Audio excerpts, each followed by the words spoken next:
সর্বপ্রথম চলুন দেখা যাক ইলন মাস্কের এঙ্গেজমেন্ট কেমন ছিল। 2019 সালে ইলন মাস্ক ভ্যানিটি ফেয়ারের একটি সাক্ষাৎকার দিয়েছিলেন, যেখানে তিনি বলেছিলেন, এপস্টিন বারবার আমাকে তার আইল্যান্ডে নেওয়ার চেষ্টা করেছিল এবং আমি এপস্টিন আইল্যান্ডের পার্টিতে যোগদানে রিফিউজ করেছিলাম। কিন্তু এটা তো শুধু ইলন মাস্কেরই একটি বক্তব্য, কিন্তু ডিওজে যে ফাইলগুলো প্রকাশ করেছে সেগুলো কিন্তু অন্য কথা বলতেছে। এই ফাইলগুলো বলতেছে 24 নভেম্বর 2012 ইলন মাস্ককে এপস্টিন একটি ইমেল লিখেছিল, যেখানে ইলন মাস্ককে জিজ্ঞাসা করছে হেলিকপ্টারে কতজন লোক আসছো, যার জবাবে ইলন মাস্ক পরের দিন উত্তর দিচ্ছে, প্রবাবলি জাস্ট তালুলা অ্যান্ড মি। অর্থাৎ তখন তার যে স্ত্রী ছিল সে এবং ইলন মাস্ক নিজে। তার সাথে সাথে ইলন মাস্ক আরো জিজ্ঞাসা করতেছে যে তোমাদের ওইখানে দিনে নাকি রাতে সবচেয়ে ওয়াইল্ডেস্ট পার্টি কখন হয়। দেখুন, ইলন মাস্ক ইন্টারভিউতে বলতেছে যে সে রিফিউজ করে দিয়েছিল, অর্থাৎ প্রত্যাখ্যান করেছিল এপস্টিন আইল্যান্ডে যাওয়ার। সে প্রত্যাখ্যান করেছিল, অথচ 25শে ডিসেম্বর 2012 ক্রিসমাস ডেতে ইলন মাস্ক এপস্টিনকে ইমেল লিখছে যে আমি পাগলের মতো কাজ করতেছি, বাচ্চারা এসেছে, আর যখন বাচ্চারা চলে যাবে তখনই আমি পার্টি শুরু করতে চাই, আমি পার্টিতে আসতে চাই, আমাকে আসার পদ্ধতি বলো।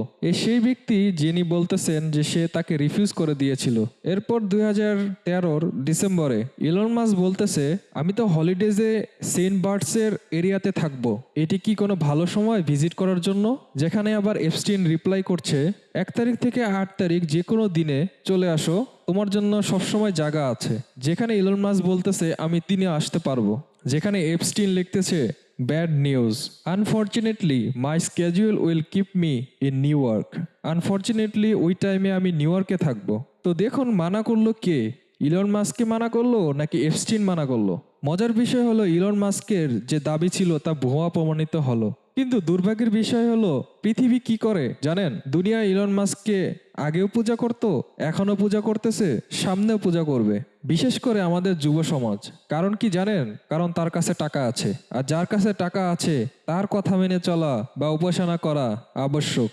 এই লতেই চলতেছে বর্তমানের সময়। কিন্তু ইসলামে কখনোই ধন সম্পদের দিকে বা ধন সম্পদের পিছনে বা ধন সম্পদ অর্জনের ক্ষেত্রে প্রতিযোগিতামূলক কাজকর্ম বা বাড়াবাড়ি করাকে কখনোই প্রশ্রয় দেয়নি। টাকা পয়সা থাকলেই আপনি যে তাকওয়াবান হবেন অথবা নেক বান্দা হবেন, এটা কখনোই ইসলাম বলে না। অথচ এই বিলিয়নিয়াররা এরাই সেই মানুষগুলো যাদেরকে আমরা আদর্শ মানছি।